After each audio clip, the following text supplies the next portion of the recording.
My name is Amy Visente, and I used to work as a speech language therapist, but now I teach English online. I taught in New York City at a public school for 5 years as a speech therapist, and that school had deaf and hard of hearing and hearing students, but the majority of my students had a language disability, so I tried my best to help them.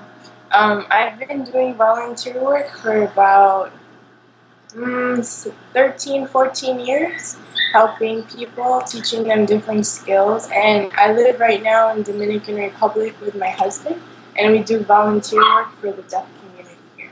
And I started teaching online, so I think I have about a month teaching online. I attended New York University, and I received my bachelor's degree in speech language pathology and a minor in education. And I recently completed my TESOL certification. When I worked at the school, my youngest student was 4 and the oldest student was 21. In my volunteer work, I do have all ages, and recently teaching online, I've had mostly from teenagers to adults. Now, I like to teach conversational English, general English. I can do interview preparation.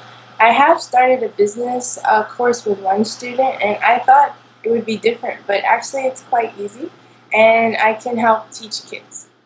Well, I do like to match all of my students and what they like to do. So some students prefer following a textbook. So they might do the work on their own, and then we come together, we review their answers and their pronunciation, and then we might discuss something more about the textbook.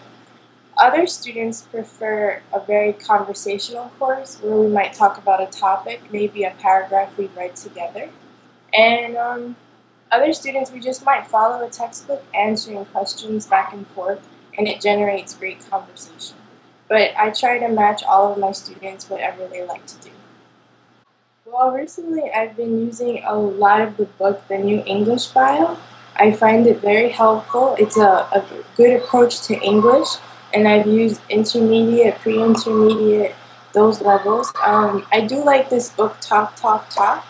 It's great for conversations. I have used a book called Instant Discussions. And there's this other one, Side by Side 1 and Side by Side 2. So just depending on whatever the student needs, whichever book matches their level, that's what I'll use. My hobbies. Well, I love listening to music and dancing, riding my bicycle. I have 2 dogs that I really love, so I love to spend time with them. My husband promises to take me to the beach every month. We haven't got it down yet, but we do enjoy going out together. Other than that, pretty simple life. It was so nice to meet you. I hope to study English with you. I hope to help you learn and improve in your English abilities. So take a trial with me.